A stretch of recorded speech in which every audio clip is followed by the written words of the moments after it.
People who work in forests, what's the creepiest, scariest thing you've seen? r/AskReddit. Was hiking down off a mesa alone at night and kept getting the feeling that I was being watched. I had a headlamp that I was using in red mode because it was nearly out of batteries, and also to preserve my night vision, but mainly because it was almost out of batteries.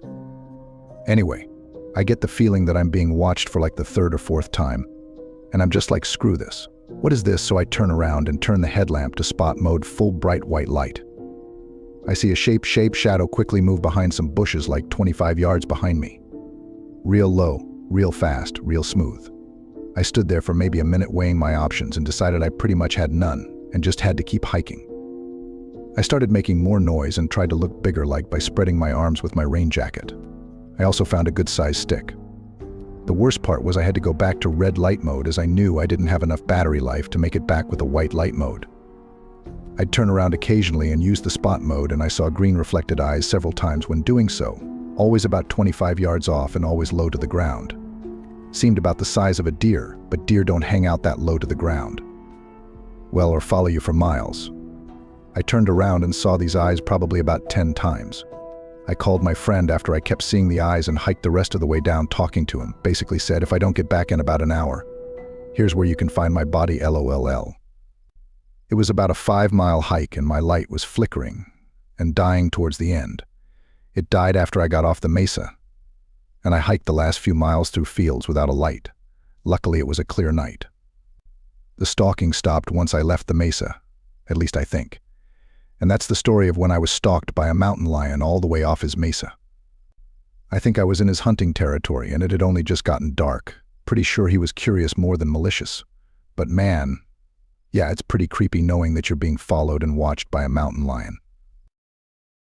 I was walking along the edge of a swamp looking for rare plants when I came across a tip-up mound. That is when a tree falls over and the roots lift the soil. This can sometimes create a cave-like hollow. From my angle I could see through a hole and saw what looked like fungal mycelium sticking up into the air. Thinking that's weird, I moved closer for a better look, and the mycelium started moving back and forth like it was dancing. Weirded out, I moved to the side where there is a larger opening into the mound to peer into. Both the fuzzy vulture chick and I startled each other a similar amount, I think. The whole panic in the woods phenomenon is pretty scary in itself. I don't work in forests, but there is some land that has been in my family for generations. It's in the middle of nowhere, is super rocky, and is pretty much just solid woods. Not useful for stuff like building a house out there or starting a farm or anything. One family member lives in a trailer out there, but we mostly just use it for hunting purposes. But since it has been in my family forever, everyone is super familiar with it and is pretty comfortable out there. My dad hunts out there all the time, without anything creepy happening. But one time he said he was in his tree stand out there, and suddenly felt like something was watching him. He didn't know what it was, but he did not like it. He did not even bother to gather his things before he fled the deer stand, because he was so freaked out. He just grabbed his rifle and ran back to his truck. He moved his deer stand and no longer hunts in that portion of the woods. It was just weird because those woods are like a second home to my dad, and he's never scared out there. Two things come to mind. Hunting in northern Idaho, my friend and I came across a lot of weird things hanging in trees, crosses made of branches and other symbols. There were also some bear traps on the ground. As we explored further, we came across a hidden marijuana field. We decided to get out of there as fast as we could because of fear of getting shot or booby-trapped. In that same area, a year later, we heard a couple of rifle shots and figured someone had got a deer. We decided to try and talk to them. Wanted to ask if they had been over the ridge where all that stuff was from the year before, and to warn them to keep an eye out for traps. Well, we saw something across the canyon, and it was the scariest thing I have ever seen. The guy had shot a deer, and then decided to have fun with the dead animal. At first we laughed and then were grossed out, and then that turned into horror as we realized if he saw us, he might try to kill us.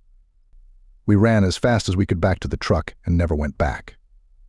That was 20 years ago, and I haven't been hunting since. If you are wondering if we called the police, we did not, because we were right on the border of the reservation and it's possible we crossed over at some point but couldn't. I grew up off-grid on a mountainside with no neighbors for at least a mile.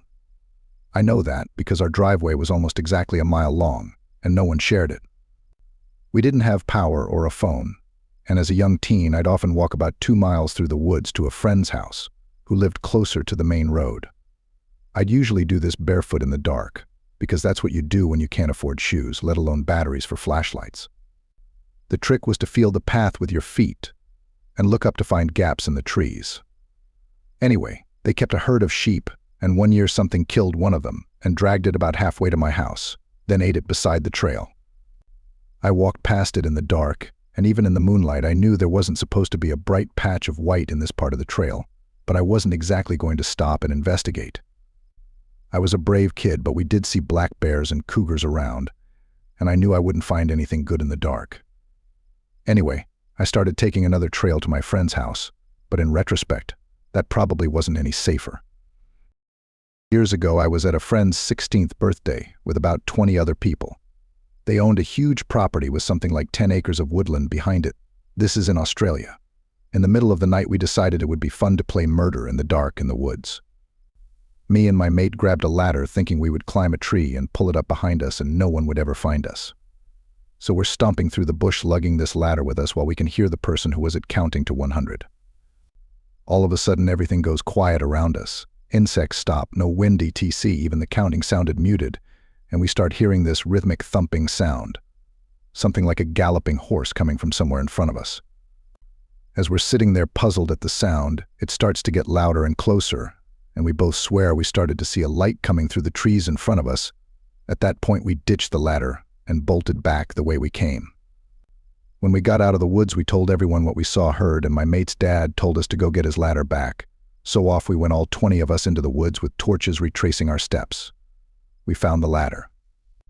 It was perfectly set up, just sitting in a small clearing and soaking wet. To this day, we still can't explain it and haven't tried to go out into the woods at night again. My dad used to take us to Wyoming. One night we were driving around very late at night. It was pitch black. My dad was looking for an abandoned camping site in order to not pay a camping fee for us to set up a tent. I remember that he eventually found a spot, and it seemed like he drove pretty deep into the campground to avoid having anyone know we were camping there without pay. Next to the camp spot my dad picked out looked like it had not been used in a very long time. There was a small river that ran close to the camp spot. My dad said he kept hearing large boulders or massive rocks being tossed into the water next to our camp. My dad decided to take the tent down and leave because he was concerned and wanted to prevent anything hitting our tent at night. He was not sure what it was, but only claimed that to him they were massive rocks that would make that loud thumping, splashing sound. Why would someone be throwing massive rocks at the river next to our tent? Maybe it's because he had the headlights on while setting up the camp at night. Maybe that bothered some unknown nearby campers that we were unaware of. Who knows?